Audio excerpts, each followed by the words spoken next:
Hello friends, welcome to my channel आसान ज़िंदगी। तो दोस्तों, इस समय हम खड़े हुए हैं जिनाट के जूनियर हाई स्कूल में, जहां पर चल रही है एक भव्य श्री राम कथा।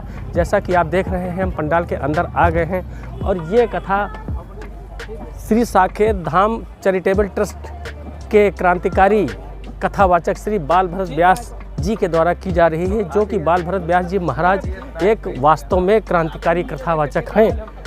और हम आए हुए हैं, आप जैसा कि आप देख रहे हैं, ये मंच बना हुआ है, मंच पे व्यास गद्दी है, महाराज जी इस पे बैठेंगे और अपनी कथा का वाचन करेंगे।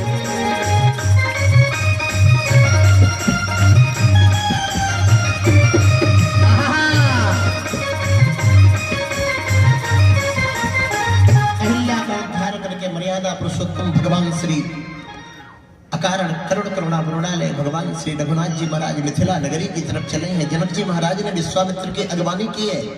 बड़े सुंदर महल में आसन लगवाया है, बड़े सुंदर महल में विश्राम दिलाया है। भगवान श्री राम जी और लक्ष्मण जी ने मिथिला नगरी का अवलोकन किया है। वो महामाया सीता जी का नगर है। श्री रघुनाथ जी महाराज का दर्शन करके मिथिलावासी धन्य धन्य हो गए। मैं मैथिली विवाह पदावली में एक बड़ा सुंदर गीत है। अरे देखो बारी बना दिया है कि बारी बना दिया है, आंखें बड़ी बड़ी, रघुनाथ के बड़े बड़े नेत्रों ने सबको मोहित कर दिया। अरे हलचल मचा दिया है, हलचल मचा दिया है, अरे हलचल मचा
महामाया सीता जी का नगर देखा, पुष्प वाटिका का दर्शन किया। पुष्प वाटिका बड़ा अद्भुत स्थान है। और रामायण में मैं इतना ही कह करके आगे बढ़ूंगा कि हमारे रामचरित्र में, राम कथा में दो वाटिकाएं हैं, वो आप लोग जानते ही हैं। पहली वाटिका है पुष्प वाटिका, जो एक विदेह की वाटिका है, और दूसरी वाटिका है अशोक वाटिका, जो देही की वाटिका है। और पुष्प वाटिका जो ज्ञानी की वाटिका है, और अशोक वाटिका लंका वाली अभिमानी की वाटिका है। पुष्प वाटिका जो है वो मानव की वाटिका है, और अशोक वाटिका दानों की वाटिका है। पुष्प वाटिका में भगवती सीता प्रसन्न मुद्रा में है, और अशोक वाटिका में भगवती सीता क्षितिज क्षमा पुष्कर सन्निवेक्षणा। वाल्मीकि रामायण में अशोक वाटिका वाली सीता को देखिए, क्षितिज क्षमा पुष्कर सन्निवेक्षणा या रक्षिता राघव लक्ष्मणाभ्याम सा राक्षसी विकृतैक्षणा भी संरक्षते संप्रति वृक्ष मूले।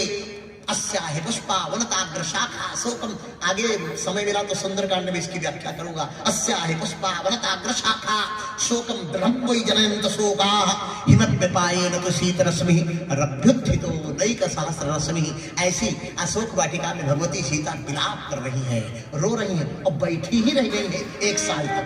1 साल तक बैठे ही बीत जात निस्जामा, और खड़ी तब हुई है जब मुद्रिका गिरी है तब। उसके पहले वो 1 साल तक खड़ी ही नहीं हुई थी। ऐसी थी सीता।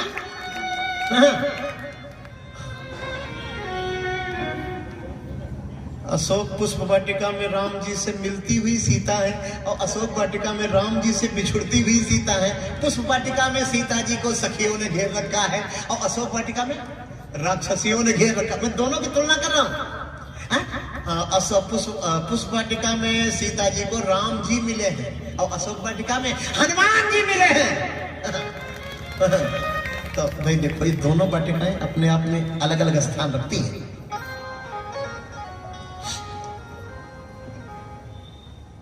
ऐसे पुष्प वाटिका में श्री माता सीता ने रघुनाथ का दर्शन किया और पहले गौरी माता से वरदान मांगा था अपने अनुसार पति मिले। बाद में जब राम जी का दर्शन किया तो भगवती सीता बोली माता वरदान बदलो। अरे गौरी मैया बोली मैंने वरदान दिया ही कौन सा था, वही बदलो। जय जय गिरिवर राज किशोरी, जय महेश मुख चंद्र चकोरी, जय गजबदन खडानन माता, जगत जनंदा दुत गाता। नहीं तो आज मध्य अवसाना, अमित प्रभाव वेद नहीं जाना, भाव भाव विभव पराभव कारण, विश्व में मोह सबस बिहार पति देवता सती मोह, मात प्रथम तवरे एक महिमा अमित तक। इतनी लंबी स्तुति किया। गौरी माता बोली बेटा कुछ अपने मुंह से बोलो ना। तो भगवती सीता क्या बोली, एक छंद सुना करके धनुष से गिसाला में पहुंचते हैं तुरंत कि राम को निहारी रूप सीता उर सोच भयो, ऐसे सुकुमार कहीं हाथ ना झटक जाए। अब वज्र के समान भगवान को धनुष देख और मेरे चित चोर मन नेक ना मुरक जाए। बचपन से आज लो हमारी और तुम्हारी बनी, थोड़ी सी ये बात कहीं बीच ना खटक जाए। गौरी माता बोली हाँ बोलो बोलो।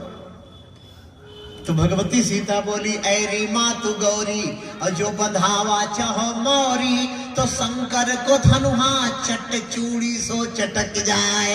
शंकर को धनुहा चट चूड़ी सो चटक जाए। मेन बात इसमें चट चूड़ी है। ये चट चूड़ी मेरे समझ में बहुत दिनों तक नहीं आई। ये हमने सोचा सब तो समझ में आ रहा है, ये चट चूड़ी क्या चीज है भाई। हाँ, ये चट चूड़ी मिथिला की तरफ एक घास होती है। अब तो उत्तर प्रदेश का रहने वाला कैसे समझ पाएगा जब यहाँ होती। छुई हुई देखा आपने, तो बस छुई हुई जैसे छूते ही सिकुड़ जाती है। चट चूड़ी छूते ही चट से टूट जाती है। कुछ मिथिला के महात्मा हमको मिले तो उन्होंने बताया बहन जी चट चूड़ी घास है। तो हमें लग रहा है किसी मिथिला के महापुरुष का लिखा हुआ ये छंद भी है। राम को निहार रूप सीता उर सोच भयो, ऐसे सुकुमार कहीं हाथ ना झटक जाए। वज्र के समान भगवान को धनुष देख मेरे चितचोर मन नेक ना मुरक जाए। बचपन से आ जाओ हमारी और तुम्हारी बनी, थोड़ी सी बात कहीं बीच ना खटक जाए। अरे मात गौरी जो बंधावा चाहो मोरी, तो शंकर को धनुहा चट चूड़ी से चटक जाए। चले धनुष से किसाना, आज धनुष टूटेगा।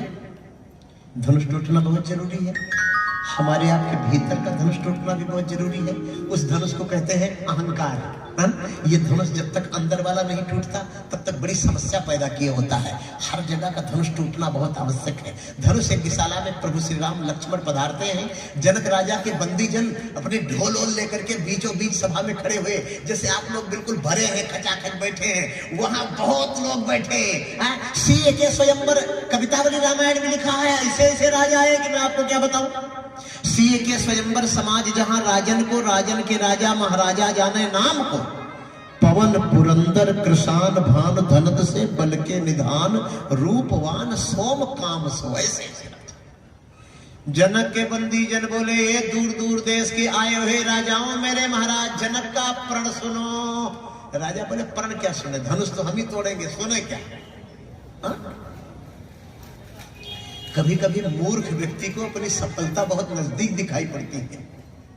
मूर्खता का सबसे बड़ा लक्षण यही है कि अपनी सफलता उसे बिना मेहनत के बगल में खड़ी दिखाई देती है, जबकि वो बहुत दूर होती है। समाज में इस तरह के लोग अधिक हैं जो बिना परिश्रम के सफलता प्राप्त कर, बिना परिश्रम और बिना योग्यता के सफलता प्राप्त करना चाहते हैं। उनको विद्वानों ने मूर्ख की श्रेणी में डाल रखा है। जनक के बंदी जन खड़े हुए, ए हाँ अरे भुज बल विधुषी व धनुरा करो कठोर विदित सबका। सही पुरारी को दंड कठोरा आज समाज आज गई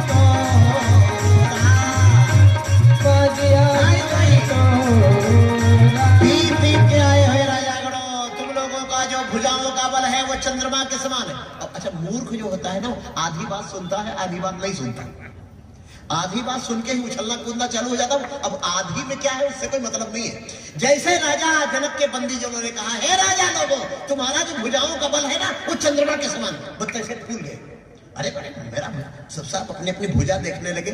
अगली पंक्ति जब वो बोला कि शिवधनु राहु, शंकर जी का धनुष राहु के समान है और तुम इस भुजा से राहु के पास ही जाना चाहते हो, इससे कोई मतलब नहीं है। वो सब बोले मेरे कुल की बड़ाई हो रही है, मेरे परिवार की बड़ाई हो रही है। अब मूर्ख जो होता है प्रशंसा से बहुत भूल जाता है, और प्रशंसा जिसको विचलित नहीं कर पाती, शास्त्रों में उसी को बुद्धिमान कहा गया है, उसी को ज्ञानी कहा गया है। हाँ? बहुत लोग तो सुबह शाम तक प्रशंसा सुनने के लिए बैठे रहते हैं। एक बुढ़िया माई 75 साल की थी, तो उनको पता चला बगल वाले गांव में झूठ बोलने वाला आदमी है, और इतना बड़ा झूठ बोलने वाला है कि पूरे जिले में सब नाम था। बुढ़िया माई ने कहा चलो हमको देखें कौन झूठ बोलने वाला है। वो खोजते खोजते उसका घर पता करी भी, वो आदमी भी मिल गया। बुढ़िया माई बोली बेटा तुम ही वो आदमी हो जिसको कहते हैं जिले में सबसे बड़ा झूठ बोलने वाला, इतना बड़ा कोई झूठ बोलने वाला नहीं। वो बोला माता जी उस बात को छोड़ो, झूठ झूठ बोलना, मैं तो तुम्हें देखकर ताज्जुब कर रहा हूँ। 75 साल की उम्र में ये चेहरे पर चमक कि 20 वर्ष की कन्या भी फेल हो जाएगी, और आपके शरीर में ऐसी चुस्ती और फुर्ती आज तक हमने अपनी जिंदगी में नहीं देखा। आपकी तलवार के समान तीखी ये बुद्धि कहां से लाई? बुढ़िया माई बोली आग लगे उनके मुंह में जो कहते हैं कि झूठा आदमी। इतना अच्छी बात बोलने वाला आदमी पूरे जिला में नहीं मिला।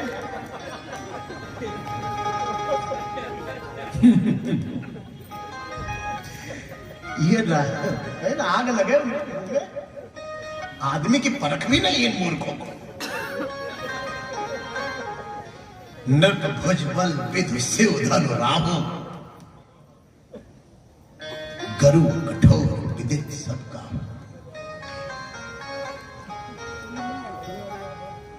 आधा समझे आधा नहीं समझे। मूर्ख पहली बात कोई बात समझता नहीं है, समझता है तो उल्टा समझता है। एक आदमी की शादी हुई, बड़ा वज्र मूर्ख था, लेकिन पता नहीं कैसे कैसे बेमेल जोड़ी बैठ जाती। एक पहिया हीरो होंडा की, एक पहिया ट्रैक्टर का, अब दोनों नहीं। आप बताइए गाड़ी के चारों चक्के हो तो बराबर होने चाहिए। और गृहस्थ आश्रम जो है ये एक तरह की गाड़ी ही तो है, लेकिन आजकल जितने सब इस गाड़ी को पंचर करने में लगे हुए हैं। इस गृहस्थ आश्रम के सिस्टम को, इसकी मर्यादा को तार तार करने पर लगे हुए हैं। उसकी पत्नी बड़ी पढ़ी लिखी थी, वो बड़ा मूर्ख था। दोनों तालमेल नहीं था बिल्कुल, मेरे कहने का तात्पर्य।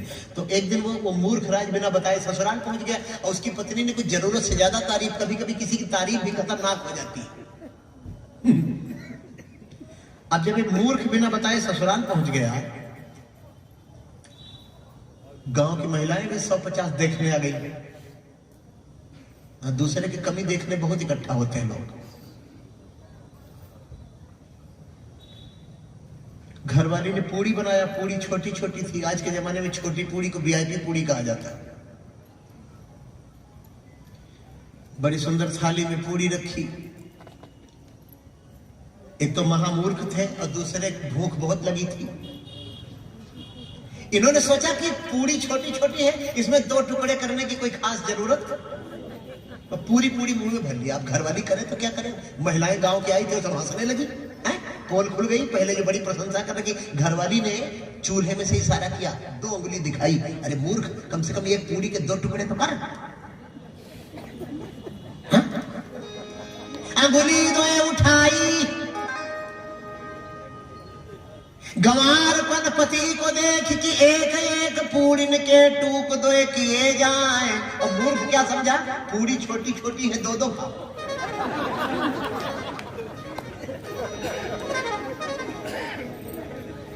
तो 2 कुछ बन लागो, मूढ़ जब एक साथ 2 खाने लगा। अब घरवाली करे तो सबके सामने बेचारी क्या करे, उसने सर पीट डाला। जब कोई मुसीबत आती तो आदमी खोपड़ी पकड़ लेता है, वो पूड़ी बनाना छोड़ के अपनी खोपड़ी पकड़। माथ ठोक त्रिया बोली कि लाज से डरे जाओ। तो पतिदेव समझे उनके कि खावे के, पर एक गलती हो गई।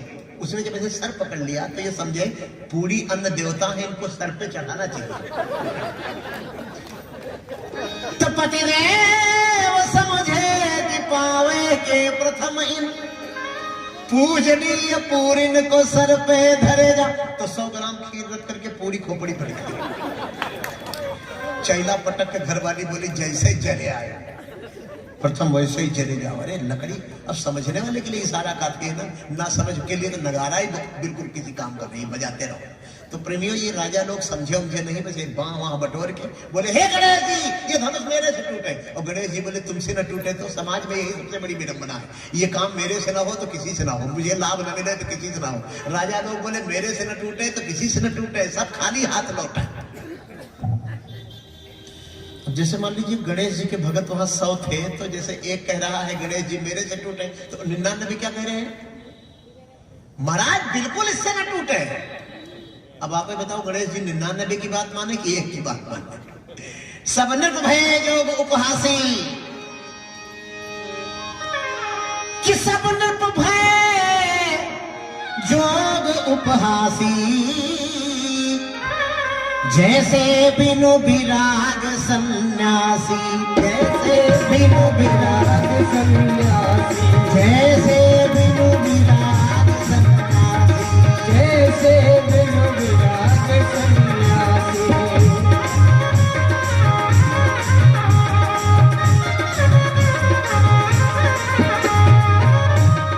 सब नृप भय जोग उपहासी, जैसे बिनु विराग सन्यासी। जनक जी महाराज खड़े हो गए, तयौआस, ए राजा लोगों, आशा छोड़ो, सब लोग अपने अपने घर भागो। जब नहीं टूटा धनुष, तो अब जो भगाने से भी ना भागे तो उससे बड़ा बेशर्मों की मंडी है पूरी। चलो भागो, सब भागो, तो भी नहीं भाग रहे। मैंने जिसके घर गए हैं वो खुद भगा रहा है, तो भी नहीं भाग रहे। अब ये भी कह रहे हैं महाराज जनक कि त्यजो आस, आशा छोड़ो। अब कौन आशा बची है, जब धनुष नहीं टूटा तो कौन आशा बची, एक आशा भी बची थी कि मेरे से नहीं टूटा तो मेरे से बलवान इसमें दूसरा कोई थोड़ा है। ये गलतफहमी थी उनको, ये भ्रम था उनका। अब किसी से नहीं टूटेगा तो जनक जी हार करके माला सीता जी के हाथ में दे देंगे और कह देंगे, बेटा जिसके गले में तुम्हें इच्छा हो ना उसके गले में डाल दो, तो हो सकता है मेरी बारी आ जाए तो आ जाए। इसलिए बैठे थे अकड़े हुए। जनक जी बोले, ये सब होने वाला नहीं है। तजो आस निज निज गृह जाहू, और लिखा विवाहू। अब जन को माँ खाए भटमानी, बुरा मत मानना, एक बात कहने जा रहा हूं। राजा लोग बोले, बुरा मानते तो बैठे रह जाते, आप तो बोलते जाओ। हम तो लाज शर्म सब धो के पी चुके, बोलते जाओ। वीर विहीन वही मैं जानी, कोई पृथ्वी पे वीर नहीं है। राजा बोले, सही कह रहे हो महाराज, ही सही, वीर होते तो धनुष में, लेकिन जो वीर था वो खड़ा हो गया। लक्ष्मण खड़े हो गए, बोले लखनलाल की। लक्ष्मण माने जानते हैं, लक्ष्मण माने जो लक्ष्य को देखता रहता हो। अब वाल्मीकि रामायण में तो लिखा है, लक्ष्मणो लक्ष्मी वर्धना। लक्ष्मण भी खड़े हो गए, जो तुम्हारा अनुशासन पावो, कंदुक एवं ब्रह्मांड उठावो, काचे घट में डारो फोरी।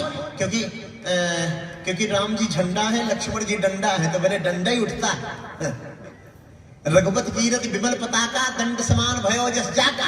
लक्ष्मण जी दंड है, और दंड के बिना समाज में अनुशासन नहीं आता, वही लक्ष्मण दंड है। जब तुम्हारा अनुशासन पावो तो कंदुक एवं ब्रह्मांड उठावो, काचे घट जिम डारो फोरी। राम जी ने कहा इतना बल है।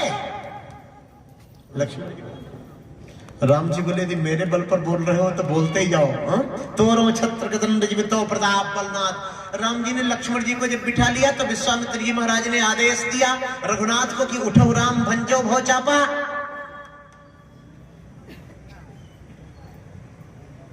और सबके बीच में हनुमान नाटकम में हनुमान जी महाराज, अभिमान्य पूर्व मुख्यमंत्री जी अपने उद्बोधन में कह रहे थे ना कि हनुमान जी महाराज ने भी एक ग्रंथ लिखा था, उसका नाम है हनुमान नाटकम। मैं आपको पहले ही बता चुका हूं। कल्याणानाम निधानम कलिवल वचनम पावनम पावनानाम पहला श्लोक है, उसको उन्होंने संस्कृत में लिखा था। खैर उस विषय पर लंबा प्रसंग हो जाएगा। और ऐसे श्री हनुमान जी महाराज ने हनुमान नाटकम में लिखा कि ग्रहीत हर बोदंडे रामे प्रणयोन्मुखे। भगवती सीता से पाणी ग्रहण करने के लिए उद्यत भगवान श्री राम जब धनुष की तरफ चले तो दो लोगों की बाईं आंख फड़की, सीता जी की और परशुराम जी की। पस्पंद नयनम वामम जानकी जामदग्नयो। सीता जी की बाईं आंख कहने लगी देवी ये धनुष टूटने वाला है और गौरी माता का वरदान चरितार्थ होने वाला है। परशुराम जी की बाईं आंख ने कहा तुम्हारे गुरु का धनुष टूटने वाला है, जो कुछ कर पाओ तो कर लो। परशुराम जी महाराज वही महेंद्राचल पर्वत से दौड़े। इसके बाद कि तही क्षण माथे तही क्षण राम मध्य धनु तोरा और भरे भुवन धुनि घोर कठोर। भरे भुवन धुनि घोर कठोर।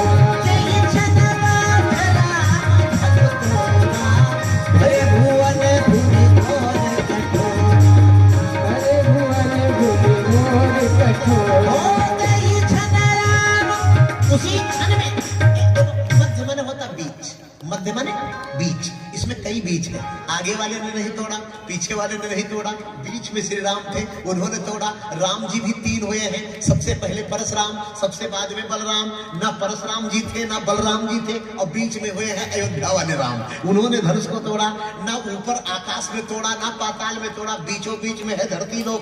इसी बीचों बीच वाले लोक में धनुष को तोड़ा, न इस किनारे से तोड़ा न इस किनारे से तोड़ा, बीचों बीच से तोड़ा। बोलो राजा रामचंद्र भगवान की। हाँ, न शाम को तोड़ा न सवेरे तोड़ा, बीचों बीच का टाइम कौन होता है? वही दोपहर का 12 बजे, उसी समय राम जी ने धनुष को तोड़ा। इसलिए तेहछन राम मध्य धन, इसमें कई बीज है। और सबके संशय और अज्ञान को राम जी ने तोड़ा, मूर्ख राजाओं के अभिमान को राम जी ने तोड़ा, सीता जी के सोच को राम जी ने तोड़ा, जनक जी के पश्चाताप को राम जी ने तोड़ा, रानियों के दारुण दुख को राम जी ने तोड़ा, परशुराम जी के अहंकार को राम जी ने तोड़ा, और ऋषि मुनियों की कायरता को राम जी ने तोड़ा। इसी के साथ साथ शंकर जी के धनुष को भी राम जी ने तोड़ा। इतनी चीजें एक साथ टूट गई थी। भगवती सीता ने गले में माला डाल दिया, गाँव ही छवि औलों की सहेली।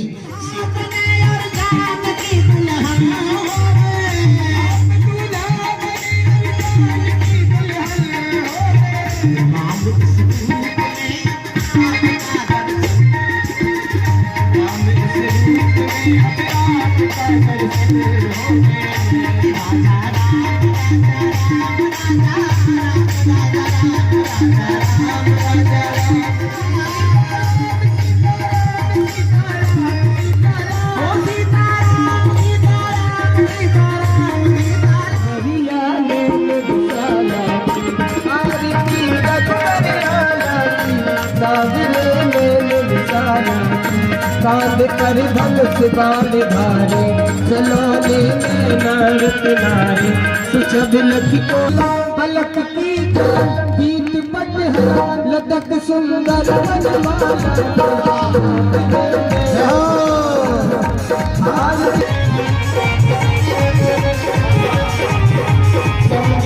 शोभा की खाने विराजे जन विराजे, प्रेम भक्ति रस की गाली, भरत से लखन प्रजा शत्रुघ्न रूप रसाला।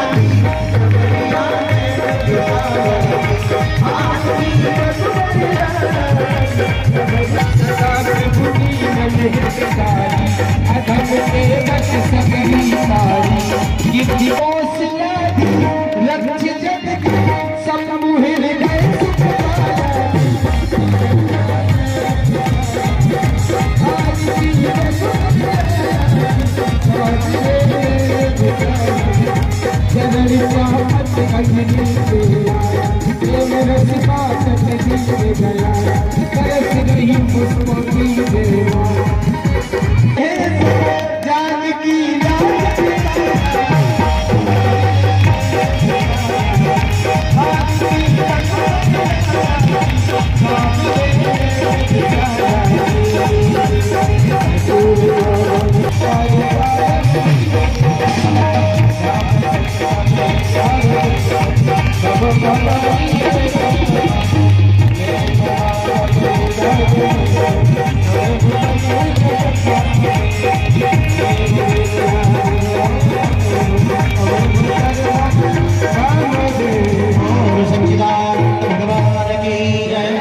सीतारामचंद्र भगवान की जय, श्री हनुमान जी महाराज की जय, श्री राम कथा ज्ञानज्ञ महोत्सव की जय। जय जय श्री सीताराम।